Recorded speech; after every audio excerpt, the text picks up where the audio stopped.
I've got an empty space in my garage, and this is all that remains of my Mercedes SLK 350. I'll explain both of those new realities in this episode of Between the Wheels.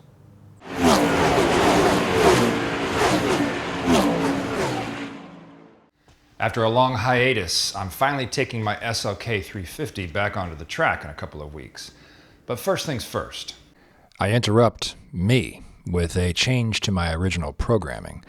After such a long time away from the track, I've been looking forward to sharing my plans to enjoy a track day. My goal was to do some formal testing of my car with and without the strut tower brace that I'd installed over a year ago, as well as continue my track driving skill building.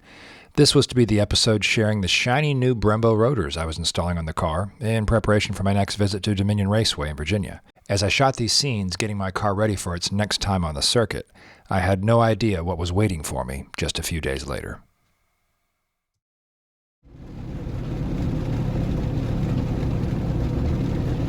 It is a chilly morning at Dominion Raceway. It's not even 7 o'clock.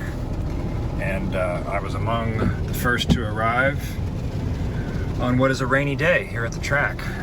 So this will be a new experience. The sun will not rise for another 30 minutes or so, and I get the pleasure of emptying out my car and getting it ready for tech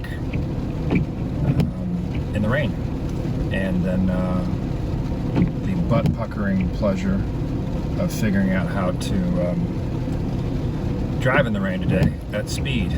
So this should be a new experience. So this will be my first time on the track in wet weather. The more advanced group is already gone. They've started the first run of the day. I think they took it easy. I will be taking it easy.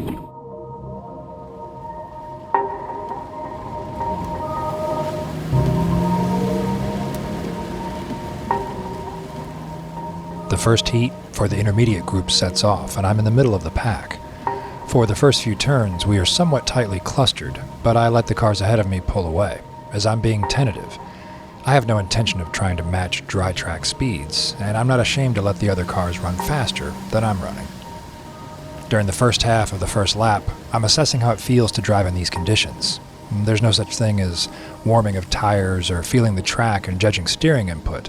With so much standing water, it's like a slip and slide, and control is only a fleeting concept. I would later learn, after I suffered my fate, that 2 additional cars would hit walls this day. Later, after about 1 lap, we come around to enter the long straight, and I give a point by, indicating to the driver behind me that I'm letting them pass. Track guidelines state that I am to keep my line and let the passing car break his line, and that's what I do. This V8 Mustang roars by, having no trouble passing me while maintaining control, which is impressive, given how powerful Mustangs can be difficult to control even in the best conditions. Pay close attention to where we are on the track as the Mustang passes. We will be back here again. I had been hydroplaning all around the second lap, and by this time I had already decided I would likely finish this heat and then go in to decide if I would run the rest of the day. Now it's later in the heat, almost done with lap 2, and I give another point by. As the car passes, check out that standing water.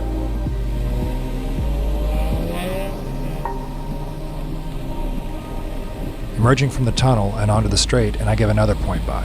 See where we are, the same spot the Mustang passed me. This car too passes with no issue, and as I keep my line, I give what is to be my last point by of the day.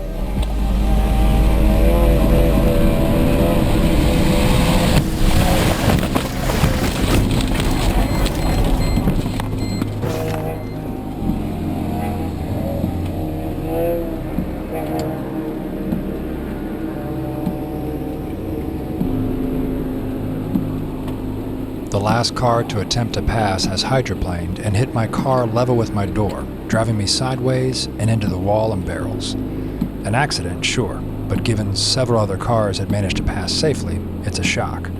Most disturbing is that I learned 30 minutes later, after paramedics have examined me, that the other driver fled the track, placing his car on his flatbed and left the facility. Nothing was said to me, not even a check to see if I was injured or worse. The collision was brutal, and I'm dazed. After a minute to process what has happened, it takes me several attempts to even get my helmet strap off. I have the presence of mind to actually look up and down my legs and arms to see if I have any broken bones. All the while, I'm wondering where the car that hit me is.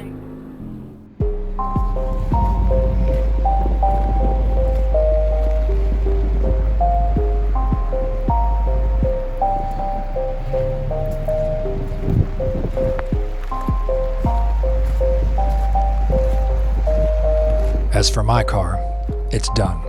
After a long walk in the rain, I'm soaked, cold, and my ribs are really hurting.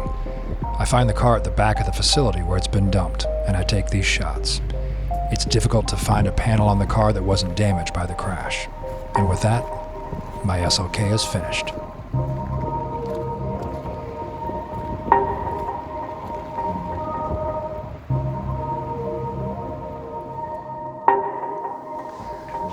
So what has this experience been like? Well, I have cracked ribs, and that's been a real drag. My car is totaled. That's a drag too.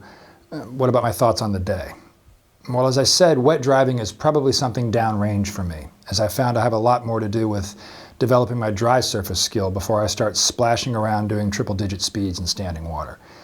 I wasn't out there that day to prove anything, and I feel confident that I drove within my limits, and I conducted myself as I should have, out to have fun, but always with an eye towards safety. And that brings up my final point. I hope I never hit another car during a track day. I hope I continue to learn and grow and get skill and education from drivers all around me, sharing all that our community of track drivers and car enthusiasts has to offer. And that word community is what I'll focus on. Anyone involved in an accident, on or off the track, should have the basic human decency to check on the well-being of their fellow driver and accept responsibility for being part of an accident. I didn't say blame, but responsibility. I can confidently share with you that one of the first questions I asked the paramedics as they examined me after I got out of my car was, how's the other driver? That day and today, I find it unacceptable that any driver would flee the scene of such an event and not have the integrity to make sure the person in the other car wasn't seriously injured or worse. And if I see this person on a track roster in the future, I will never share the track with them again. I don't claim to be experienced enough in this pastime of ours to preach or teach. But it's my hope that we can all be caring, decent, honest, and genuinely concerned about one another's well-being on the track and elsewhere. Oh, and what was this? Well, it's the cover for the tow hook opening on the front bumper of my SLK. And as I removed it that rainy morning and set about screwing in the tow hook, I said the track driver's prayer. Thou shalt bring thy car home in the same condition in which it came, and I place my faith and trust in this tow hook to ward off all manner of collision and calamity. But the track gods weren't listening to me that morning, so I'll keep this cover as a reminder of a car that has a special place in my heart. Now it's time to ponder and plan. I need to decide about the future of my dual track and car obsessions, and as I do, I'll be sure and share what I come up with all of you. Thanks, as always, for watching, and I'll see you next time.